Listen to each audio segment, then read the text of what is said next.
Salut à tous, alors Cupra Tavascan se révèle, donc c'est le futur SUV coupé électrique de Cupra. Cupra, c'est la marque de luxe de Seat, marque sportive et marque de luxe, donc vous voyez un peu ce qui est dit.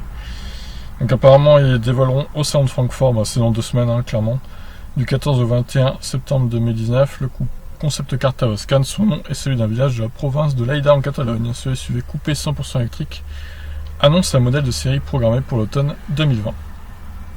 Donc vous voyez un peu les photos. C'est très très beau, il n'y a pas à dire, superbe ligne. Jolie couleur en plus, j'aime bien.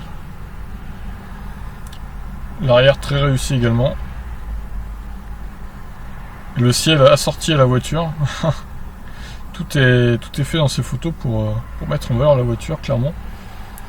L'intérieur avec un grand écran également. Franchement c'est beau.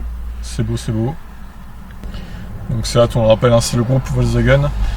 Et donc ils utiliseront la même plateforme technique MEB dédiée aux véhicules électriques, comme l'Audi Q4 e-tron, le Skoda Vision 4 et Volkswagen ID 4X. Sa robe fait penser à la Lamborghini, c'est vrai.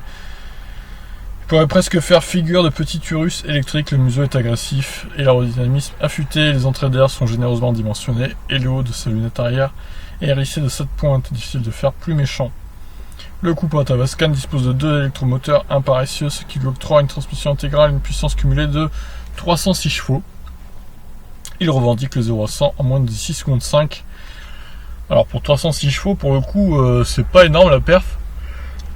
J'aurais plutôt vu 5 secondes 8, 6 secondes moi, maxi, et là 6 secondes 5 c'est un peu lent à mon avis, il est très lourd. D'ailleurs il a une batterie de 77 kWh, donc une autonomie de 450 km selon le cycle de WLTP.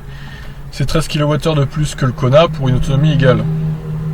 Donc au final il doit être plus lourd et peut-être un peu moins efficient au niveau de sa chaîne de traction. Et je pense que c'est surtout le poids qui joue. Il doit faire plus de 2 tonnes, clairement. À bord, l'ambiance est logiquement digitale avec une instrumentation numérique qui affiche une dalle de 12,3 pouces quand même. Super dalle assez grande. Un équipement largement employé dans le groupe Volkswagen. Et au centre de la planche de bord, un écran tactile de 13 pouces. Une taille encore peu répandue en série. Cet écran est orientable pour être utilisé par le conducteur ou le passager. Ça c'est pas mal, bonne idée. Fidèle aux racines de la marque, le concept car Cupra Tavascan revêt une peinture liquide métal sophistiquée, laissant apparaître sa structure en carbone et s'est orné de détails. Logo, jantes et empiècement à l'intérieur, couleur cuivre. Encore une année à patienter avant de voir le Tavascan compléter la gamme Cupra. Pour l'instant ne comporte que le Cupra ATK. Entre temps, le coupé SUV hybride Cupra Formentor aura grossi les rangs. Bon, écoutez, jolie voiture en tout cas. Par contre, on ne sait pas son prix, à mon avis. On est autour des 50 000 euros minimum. Vu la capa de la batterie et le poids de l'engin, les mensurations, etc. Bon après, je dirais Seat c'est moins cher que le reste, mais bon c'est Cupra donc c'est pas vraiment Seat. Donc au final ça reste d'être un peu plus cher que le reste, que Volkswagen et compagnie. Bon mais on verra bien, en tout cas il y a un look agressif, j'aime beaucoup. J'aime moins le logo Cupra à l'avant en bas là, bon ça gâche un peu tout.